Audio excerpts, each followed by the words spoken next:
Good morning, everybody. Today is the shortest video that you will ever have for stats. We are talking about the F distribution, and with the F distribution, it's just a new curve, kind of like the normal curve or the T curve that we've studied in the past. So this is just an introduction to it, and that's why this is such a short set of notes.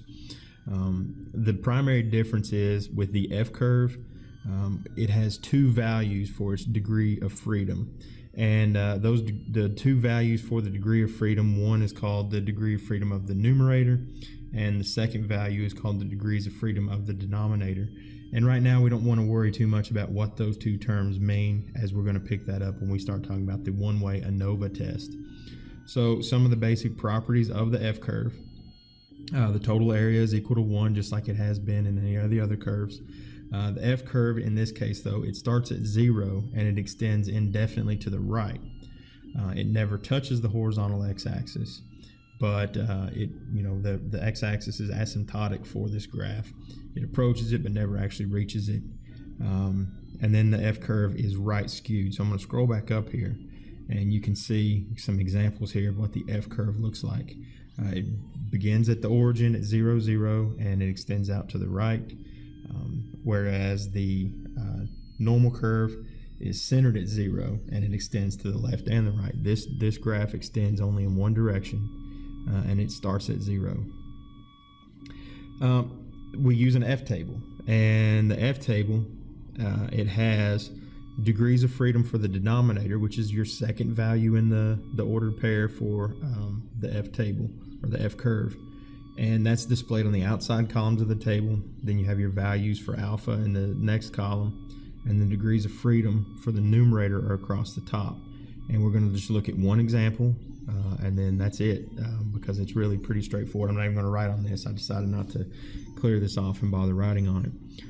So we're going to find degrees of freedom for 12. So that is a numerator of 4, denominator of 12, and our alpha value is 0.05.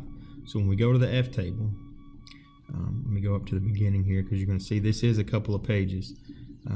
We're looking for degrees of freedom for the denominator being 12, numerator being 4, and you can see on this first page that we don't have 412 on here.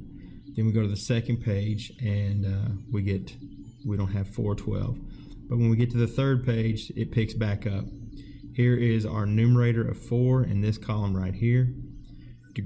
Denominator is 12, so it's going to be one of these 5 values listed here.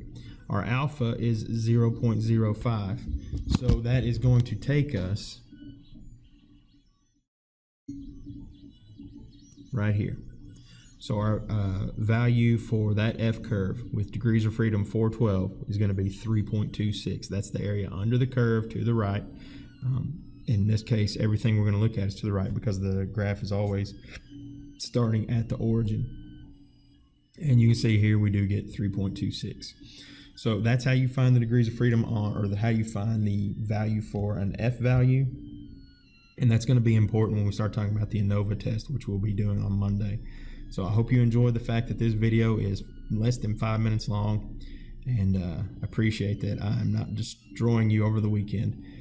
However, with the homework, I do want you to do all 4 problems. It won't take you that long.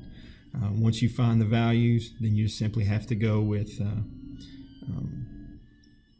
the respective alpha values, and it'll just take you a couple minutes to knock out all 4 of these problems. But you do need to practice with the F curve. So everybody have a wonderful, wonderful day, and I'll be talking to you later on.